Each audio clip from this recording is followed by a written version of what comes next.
I don't like these people. But the bigger problem is the ideology that has to be defeated, which is Sharia law. It's not the religion of Islam I care about. The part of Islam that's religion, I have respect for, which is prayers and, all the essentials of the religion. But what I criticize is political Islam, the state, and the Sharia law, and the jihad concept, and the military institution of jihad. Well, then, if you don't criticize religion, Surah 9 says, wage war upon the infidels who are your neighbors. Take not the Jews or Christians as your friends. So how can you live in compatibility with the Judeo-Christian people as a Muslim? You can't. You can't. Under Islam, the commandments is to really don't be kind to them, don't respect them, or live in peace with them, except if you're a minority. And that I'm reading from so you're right in that paper. But I have a lot of respect really for many, many Muslims, because many of them don't even know what's in their books. They don't know what's in their books. I go with the young lady there. Just a quick comment. Yes. Yes. You. Yes. Thank you. Honestly, I fully recognize that violence in the Middle East is an issue, but I feel that you're somewhat, confusing with the religious message of Islam. So, in your opinion, how do you combat this extremism that has taken over the Middle East? Yes. In some small pockets. I wouldn't say that the millions of people that reside in the area, or the billion people that are Muslim in the world, also believe in killing Jews and Muslims and many of the other really, really terrible things that you've said. And some of them are happening in a minority, but I wouldn't say that over 1 billion people believe in this extremist, violent idea. So how do you kind of move forward? Well, thank you. I think this is an example of a Muslim young woman who really doesn't want violence. She's a lovely young lady. You're Muslim? Are you Muslim? Yes. Yeah. And So I would like to ask how I'm an oxymoron. Because it says take No, not... What he said. sorry. Okay, ma'am, just how do you move forward in You are the very Middle right. East? How do you move forward? This is the problem. And the students who are writing in Cairo, who were crying and bled and died in the Tahrir Square, are like you. They want to live with freedom. They want to live in democracy. The only difference between you and me is I believe that Sharia law is behind all of the problems. The problem, to end the violence in the Muslim world, we have to start with ending the teaching of hate in the schools. See, were you brought up here or in the Middle East? I'm an American, ma'am. So you were born here, or? Yes. See, but I wish you. But I have been Sure. to the Middle East Yeah, and South but Asia. you didn't go to the schools. The way we are brought up in the schools, it makes us feel such victims of the West, victims of the Jews, in such a way that the nicest person you will meet, if you give me a gun and you tell me he's a Jew, I want to shoot them. It's not that they are evil, it's the education. Brainwashing. They are the education. Yes, I want. Yes. In the Middle East, I'll tell you what. The only schools that were not teaching hatred were when I was in Egypt. I went to British schools, but it was the remnants of the British before they left Egypt. And in that, we were never taught about hating Jews. But you don't even have to learn it from the school. It's everywhere. Open the TV, Arab TV. You'll see little girls, and check that. In the children shows for children, they're putting all the little girls, and the teacher saying, "Okay, and now tell me, sweetheart, who does God hate the most?" And the little 3-year-old, she hardly even understands what she's saying. This girl is not evil. She just say she's just puppet. It's the Jews. And why? Because God told us in the Quran to hate them. Why are we supposed to hate them, sweetheart? Because they're apes and pigs and enemies of our Allah. This is on Egyptian TV. She was an Egyptian girl. She wasn't even Palestinian. She was an Egyptian girl. On Saudi TV, it is an epidemic. I grew up in these schools. It's an epidemic. If you stop that kind of education, you will start bring the humanity of the children out. Because if you put, I guarantee you, if you put children together to be brought up, Jews, blacks, whites, Asian, Hispanics, everything, they will never discriminate or hate each other. It's only the input from the adults that makes children hate or even notice race. They don't notice, children don't notice race. They don't notice if you're Chinese or white or my daughter, if she was in Egypt, she would hate, she would learn, but they were brought up here, they went to school here, and my daughter would tell me, Mom, I want really to be like my friend. She's the best girl, she's my model. And this girl was the cutest little black girl I've ever seen. To her, she was her model because she never got an input from us, the adults, who put things in the minds of children. Arab children are not any different. Arab children are not born to hate. I was an anti-Semite. I grew up until maybe 35, hating Jews. When I came to America, my boss, I didn't know he was Jewish. And the minute I knew he was Jewish, I was, oh, now he's going to hate me. Now he's going to, because I was brought up under this intense indoctrination.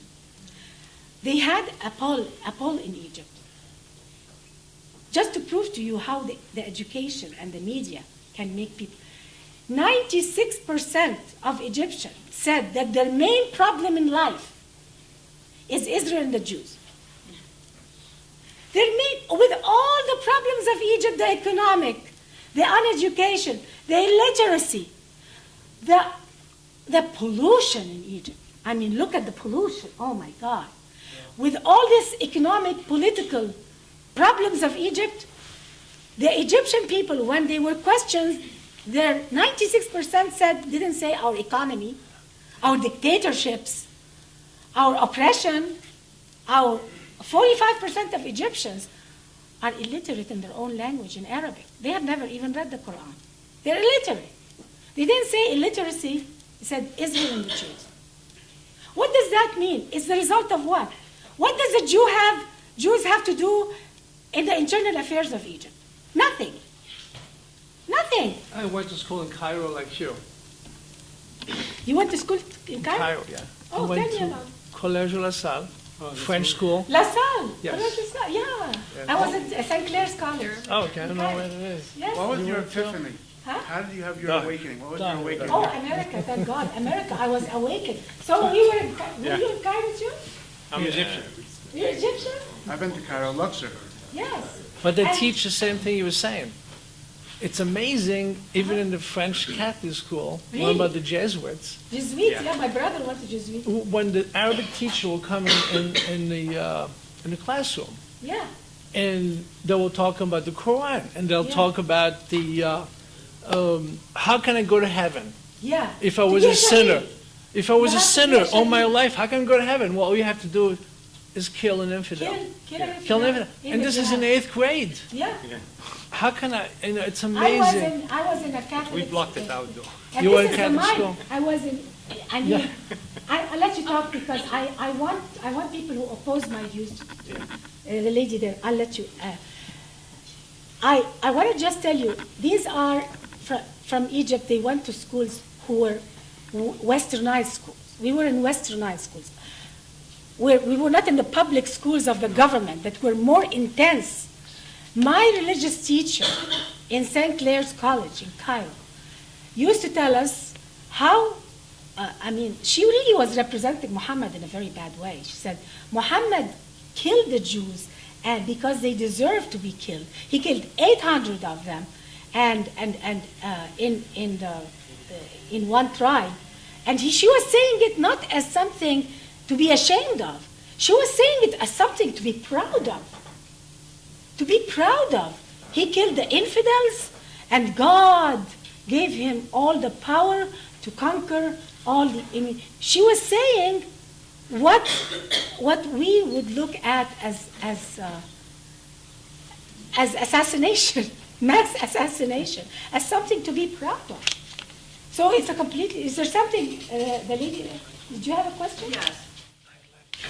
I have to believe, and I think I do, that you're a nice person, that you're courageous, that you have above-board motivations. However, I feel very strongly that you might be a little bit confused, especially about the country that you are currently in. You mean America? Yes.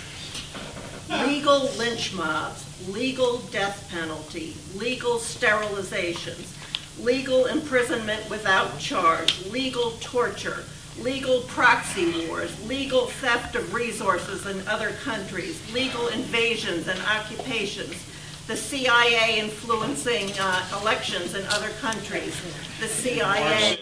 Do you have a question? Welcome to America. So you're trying to say that America is just as bad as Sharia? Very, very similar. Typical liberal. That is not the topic. And proud of it. Let them fight outside and let her speak now. Can I answer her? I lived under the two systems. I will never exchange America for anything. But I was prevented from leaving Egypt, from leaving Sharia.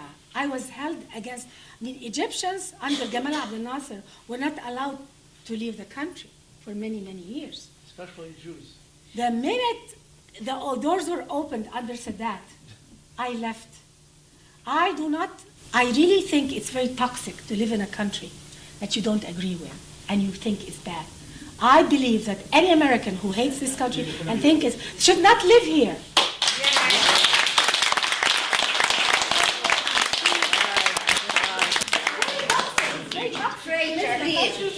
To live in a country that you believe is evil. You don't want. I'll have this and then. Criticism of the United States. First of all, I'm just saying she has a different opinion than a lot of you. That doesn't mean she shouldn't be here. You should respect her opinion. Yes, she is free to live here. That's why she's here. I pointed at her. No one's forcing her to leave. See, Everybody just told her to leave. I know who's Yeah. with. No, if you don't like it, She knows. I gave her. Not you. I was just addressing the crowd. You didn't tell her to leave. I That's appreciate it. actually, I have a lot of respect for her. How about let her leave it? It's toxic to live in a country that you think is bad. I could not live in Egypt because of Sharia. I could not live in Egypt because of Sharia, and thank God I kiss the ground of America every day. It gave me my dignity. I had my dignity as a woman in America. My dignity as a woman. Equal rights under the law. Of course there are oppression. There is no perfect society. See, the problem is some Americans think the ideal society, the perfect society can happen. I have news for you. Just like every human being is not perfect, every society is not perfect. There are women who are being beaten in America in their homes, right? But if you call the police, they will snatch that man who beat you, and he will be in jail. In the Muslim world, under Sharia, he has the right to beat you. No policeman will get him.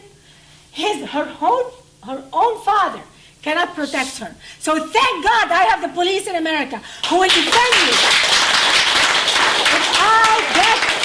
If I get raped in America, I can go to the police, and I don't need witnesses, and they will. I'm sorry, the rule of thumb was American law. It means you can beat the living daylights out of your wife with any stick smaller than your thumb. That was American law for a long time. Is it now? It's American history. Mary, own it. I didn't read it in the Bible. It's not in our Bible. It's not in the Bible. It's in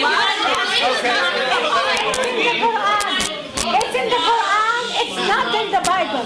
And it's not the law. It's not the law of Egypt. It's not in the Bible. It's not the law of America. It's not in the Bible. So no need to mention it, ma'am.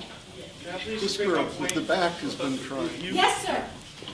First of all, Ms. Darwish, thank you so much for your courage and clarity for speaking out.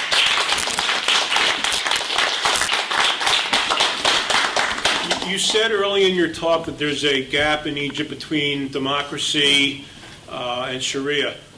We have been told since this revolt, uprising, however you would probably have a better word for it, we've been told in America that this is a democracy movement, a freedom movement, and yet you say the overwhelming majority of Egyptians embrace Shari'a.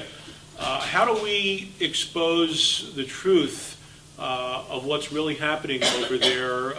You've got everybody from the Deputy National Security Advisor, I think, Mr. Clapper, saying the Muslim Brotherhood is not a religious organization. I mean, you've got all these lies that are being promulgated. How do we cut through that and expose what's really happening?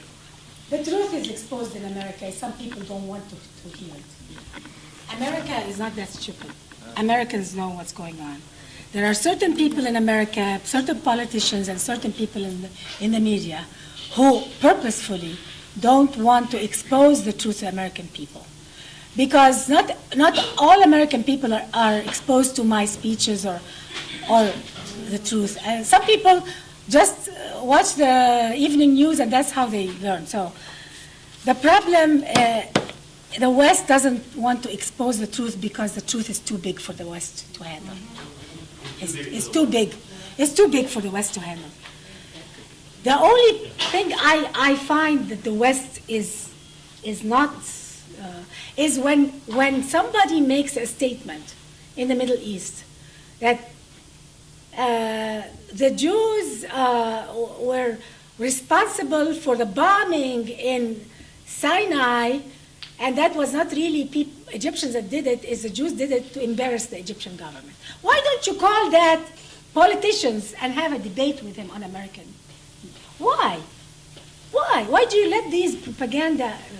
So I find that they have decided, somebody on top in America have decided that the policy of covering up for the atrocities that are going on in the Muslim world today against Christians, against Jews, against Muslims too, because radicals and Islamists are killing Muslims who dare to speak up. So they decided that let them evolve on their own. Let's not rock the boat. I have a feeling this is what's going on. But at least don't come to us and call us Islamophobes. They sometimes go too far, but and that's the truth. In Egypt today, 75% want to live under Sharia law. The movement was done majority by students. But the students now are being swallowed by the brotherhood. Yes, sir. Thank you. My name's Dave Bailey.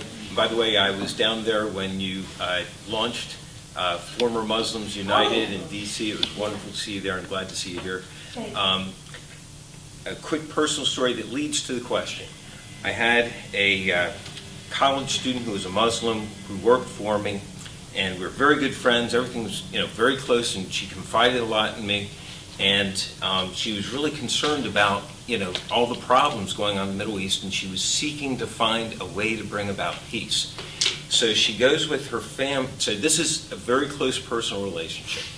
So she goes off with her family to Lebanon for 3 weeks, okay? Comes back, and she happens to walk in while I'm on lunch, and I'm catching a little bit of the news, and it just so happened that the Twin Towers is being shown, okay, on the TV when she walked in.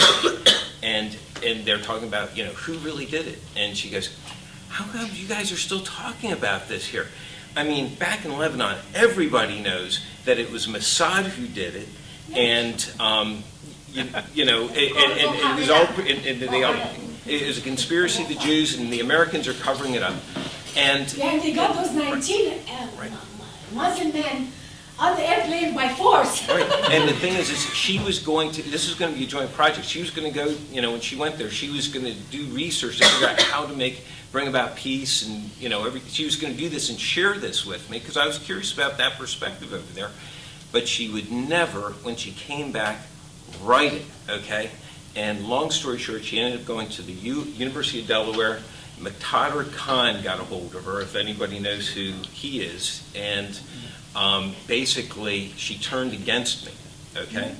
Now, to the question, we talk about there's plenty of very nice Muslim people, it's not the religion, people can be great, and I agree with that 100%.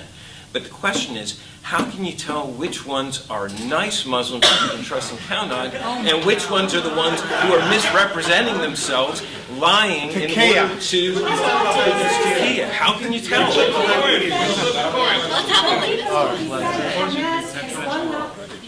See, I'll tell you what, there's good and bad in every There's good and bad in every group. So I'm not here to blame Muslim people. Actually, the decency, the generosity, if you visit the Middle East, and don't talk about politics, and you walk in the streets, the people are kind. In Egypt, the people, if you get lost, you find 10 people taking you where you're supposed to go. So the decency and the generosity of the Muslim people are something that's well known. The problem is that in America, when you're a devout Muslim, you are you're torn. You're torn between your loyalty to America and defending the indefensible. Because some of them are too scared to speak against the jihad because they're going to be called apostates. So many of them choose to be silent. Just be silent about it. I'll tell you, the militant ones are the ones who defend Hamas, Hezbollah, the Muslim Brotherhood, the ones who say Sharia law is all good.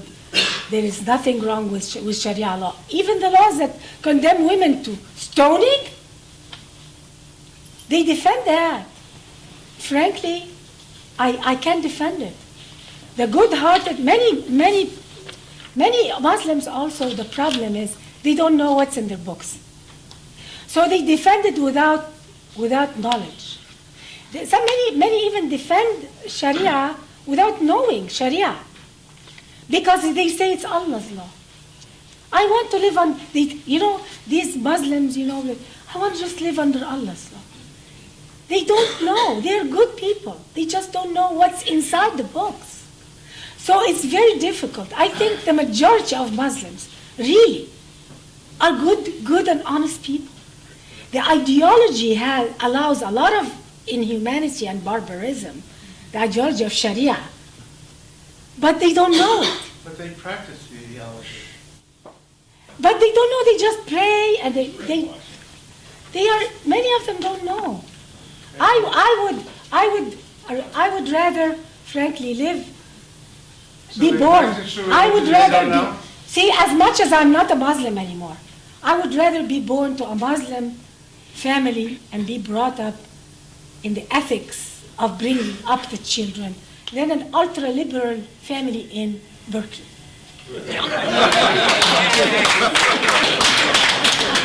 I don't want to live.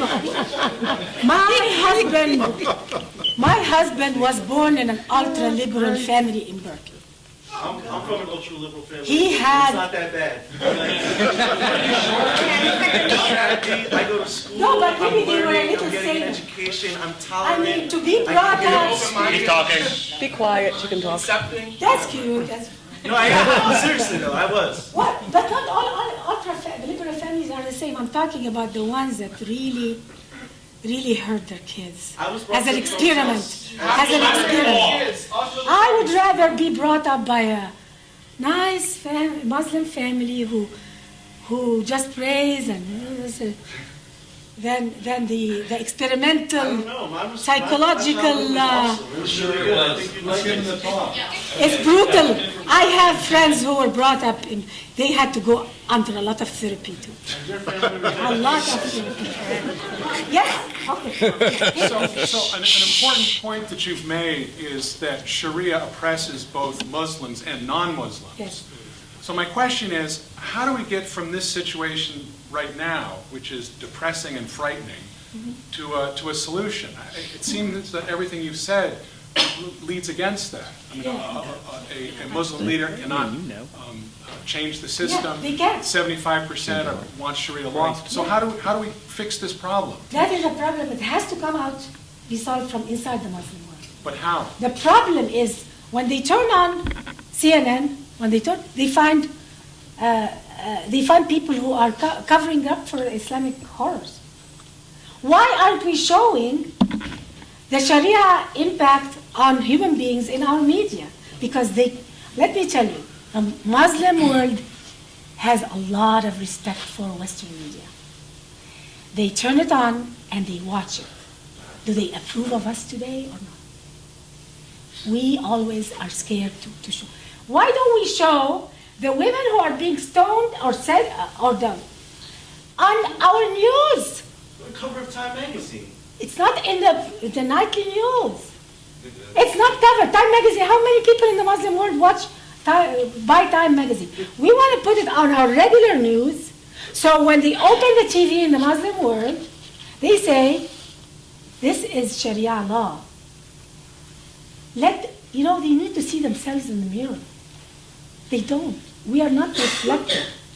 Why don't we show the family, the dead Jewish family that was killed just recently, the dead bodies? The Palestinians are very good at showing their victims and their wailing and crying. Why don't we show the images of the victims of the jihad? We're not. We're not doing a good job. It's a big job. Frankly, you're asking me about the solution. I'm incapable of finding a solution. The only solution that I can say is speak about it, is stand against it bravely, like a man.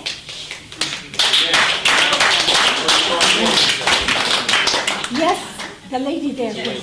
So this whole dialogue was supposed to be about, the dangers of Sharia law creeping into the United States and the U.S. justice system, right?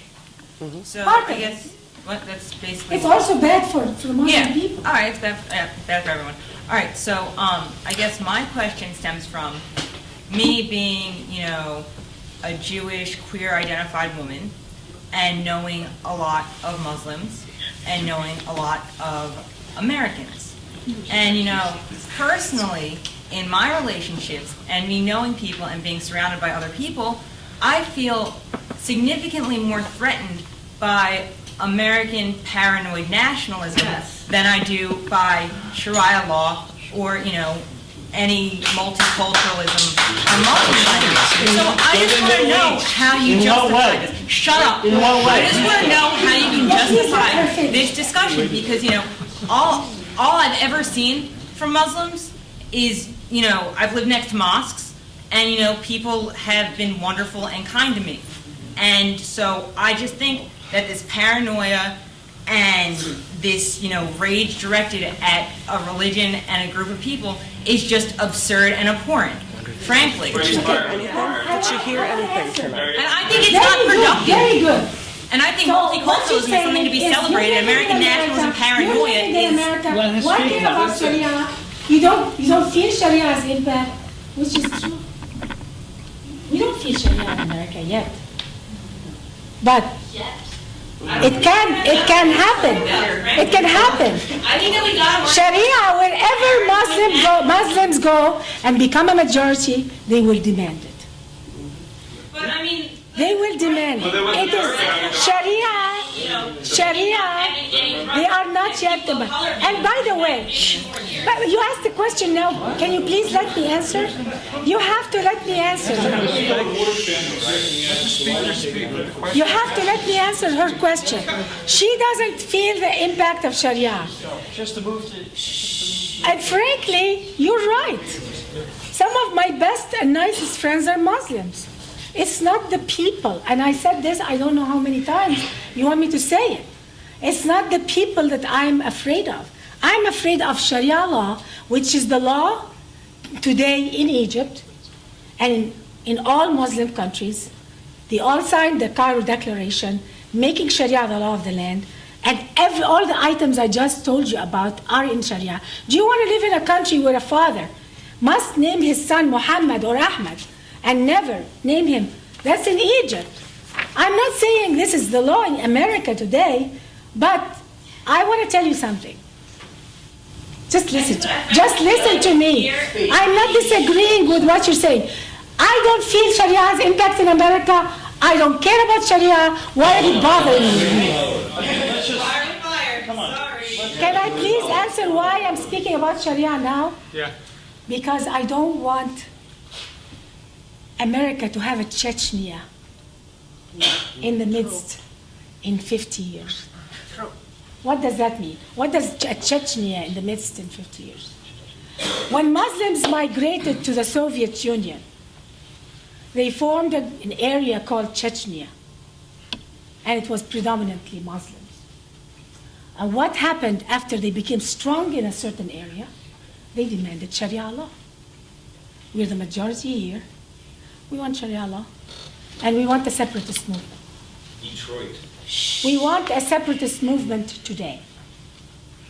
No, you won't get a separatist movement. You're part of the country. Okay. Schools are being blown up. Theaters are being blown up. Every now and then we hear about it in Russia, right? India. Let's give you an example of India. India, when Islam went in, it lived in harmony with the Hindu people for a while. And then when they became powerful, we want our own Islamic state. We want our Sharia. No, you can't have it. We are India. You're a minority. We want a separatist movement. Wars, murder, killing, terrorism in India. Millions of Hindus were killed. Finally, in 1947, okay, have a piece of the country. Here, live in it under an Islamic state. Pakistan was created. Was that enough? No. They're still blowing up India. And they still want Kashmir next. We want more land. We want more of Islamic state. Look at the difference between India and Pakistan. They're both the same country originally. But look at the pathetic state of Pakistan and the enormous democracy you have in India. That's what's going to happen in America in 50 years, and that's why I'm speaking now, because it's going to happen. It's going to happen in America in 50 years. I will not be here. You might be still here. You're still young.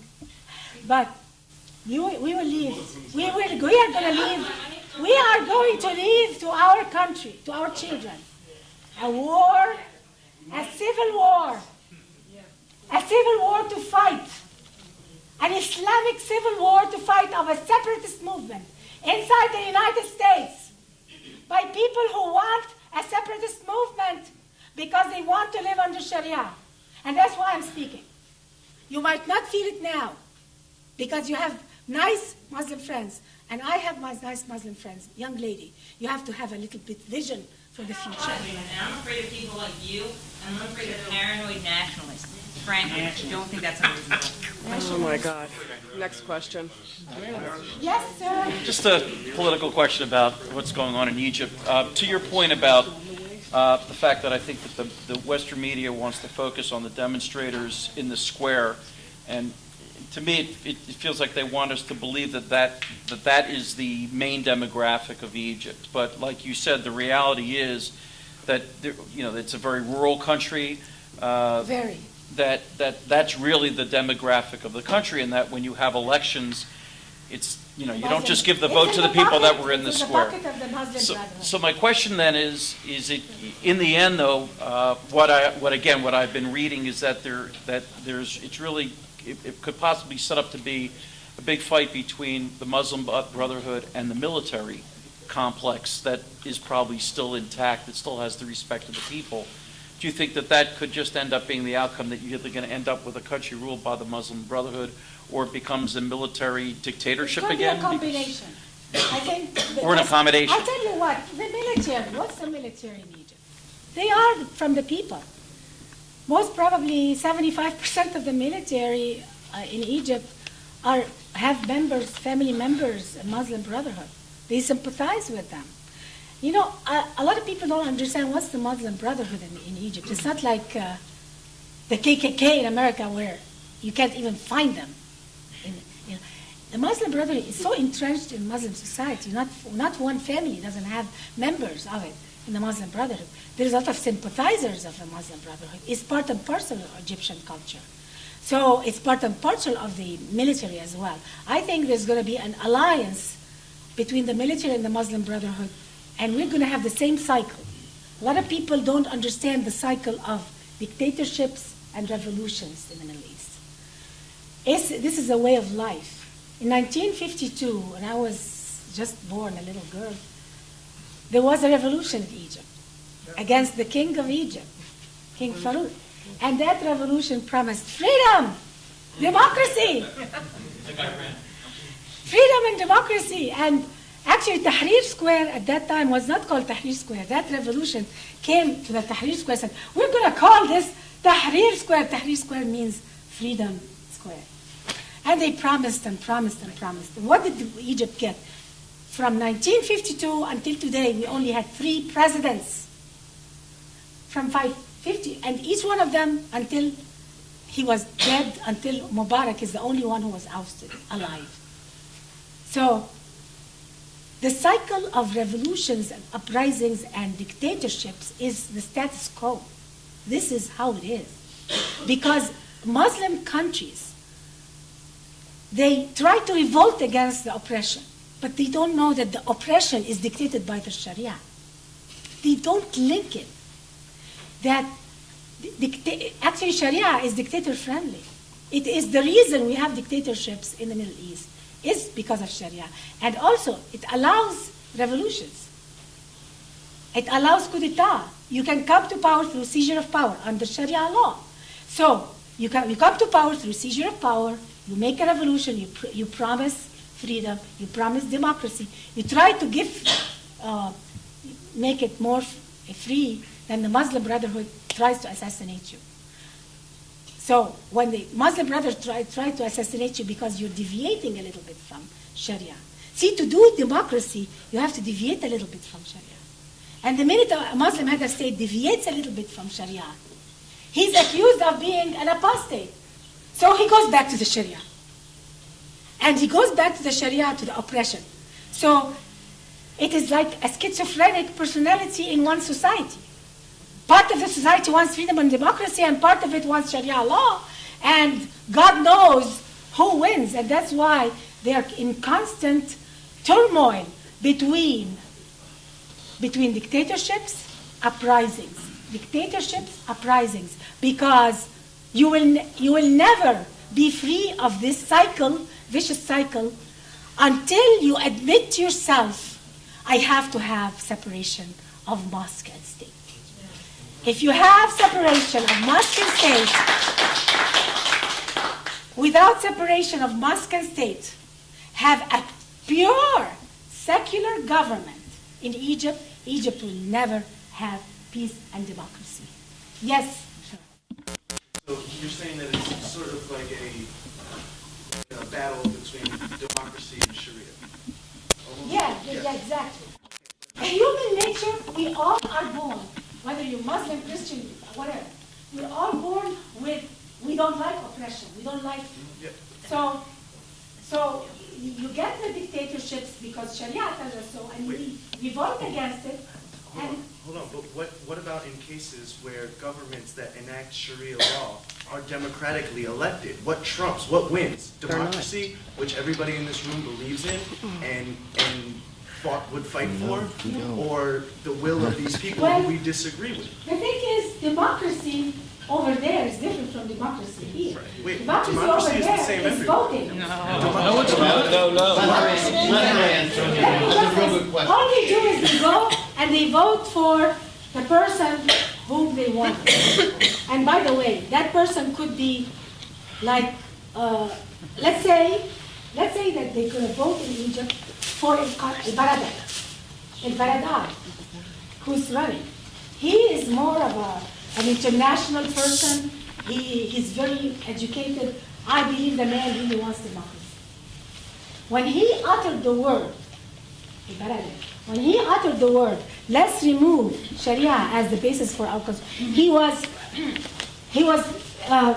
rocks were thrown at him right on the street.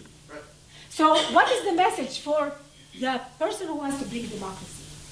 The message is you have to follow Sharia. Wait, but democracy... So he follows Sharia. And the vicious circle goes back. But if Sharia is the will of the people, democracy and Sharia are not mutually exclusive things. They are. They are not. But they don't know. It's not the will of the people, it's the will of the majority. What about the 40%? Exactly, that's the majority. If the majority of the people want to eliminate a law, then that is pure democracy. All those papers. I got his point. As long as the people agree, it's a democracy. Okay, that's his point. The people want to, and I agree, that doesn't, you didn't say something that I disagree with. 75% of Egyptians, you ask them, I want to live under Allah's law. So that's what they want. And that's why they're going to have tyranny again. Isn't that democracy? Yeah, tyranny can be democracy. Tyranny can be democracy. Hitler was elected in Germany. Absolutely. Well, okay. The question is which is more valuable? A person's right to elect their government, or these rights that are taken away by Sharia? Well, the problem is not all systems created by voting are free systems. That's true. Okay, so let's not put America in the discussion. America is another story. Please, I'm not a specialist in American politics. No, you're right. So let's talk about it. The problem is, yes, they're going to vote tyranny in, and they're going to wait for another 34 years, and we're going to see another revolt in Tahrir Square, and the same thing. It's the same thing. Every 30, 40 years, or 50 years, you're going to have a revolution because Sharia law is not a natural way of living. It's oppressive. People, after they live under it, they revolt, but again, they don't know. They vote the same system, and they live under it thinking it's better until they discover, after another 50 years, they discover it's a vicious cycle. Sharia law can only produce tyranny, and tyranny will oppress people, and the natural result is that eventually they revolt into a cycle of tyranny and decay. So you're saying democracy isn't the solution, it's part of the problem? Yeah, enough of that. Come on. Voting, well... Okay, we're going to have a few more questions, but let's have some of the people who haven't gone. Ms. Darwish. Yes, ma'am. Do you see a path in Egypt to separation of mosque and state? Bloody path. It's going to be a bloody path. Why are we trying to... Because if anybody removes number 2, Article 2 in our Constitution, there's going to be blood in the streets. It's going to be a bloody bath if it ever happens. Do you think it's possible? Do you think it's possible? Not in my lifetime. This young man right here, let's listen to him. Yeah. I had a question, and I think that this is something that I think a lot of people really aren't thinking about here. And I noticed that you said it once, and I think it's very much more important to look at. You said that there was a 45% illiteracy rate in Egypt, which, if you look at that, if that's statistically true, I've never researched it. It used to be 60% when I was a young girl. So 60% of Egyptians illiterate. They don't even know Arabic. So what are they teaching in the schools? It's clearly not literacy, and they're not teaching probably math or anything like that. So, or if they are, I don't know 100% what their test scores are, but there's got to be somewhat. There's a lot of very brilliant Egyptians. Is there a lot? Are you saying that? Well, what I'm saying is could education be the biggest thing here as a? Is the education, the kind of education I What do they teach? An anti-Semite paranoid person. But that's all they're teaching. In schools, they're not teaching anything else. Of course not. Of course not. Well, this young lady went to the Middle East, and she says that she's talked to people, and what you're saying is exaggerated or is not true. Why don't you talk to I yourself? wouldn't say everything, But I just have a question in. Okay, I want you Wait, to walk let her- in Cairo. let her ask- with a Jewish Star of David and walk in Cairo. Let her ask her question. But the truth is You would that be there are killed. Christians You would be killed. in Egypt. There are Christians in right. Egypt. And in this revolution, Garbage. in this Let her revolution, finish. thousands of people have come together for a revolution, for changing the nation. Yeah. Muslims and Christians. Yes. And it's not the same way that you're presenting it right now. Christians are being killed. Wait. Yeah, Let but her finish her millions- question. Millions of people have come together in the I name hope of they succeed. an Egyptian state that is free. I hope my prediction We'll see. I hope this. I pray my family still lives there. Don't we all? Okay. I hope and pray it succeeds. So what is some But of the dangers? here, What did you raise your hand? okay, here is what I want her to read. Where is it? The Two more questions. no, I want to show her the article about the girls whose virginity tests. Here, yeah, here it is. The life of the traveler.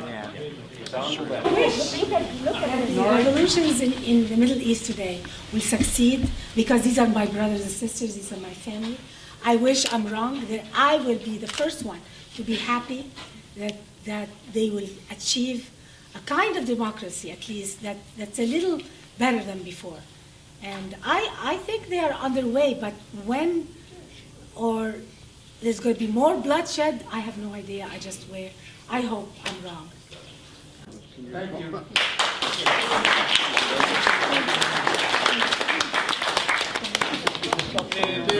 You guys are interested, there's some material up here. It's also the Constitution, so that you guys can check out how incompatible it is with Sharia.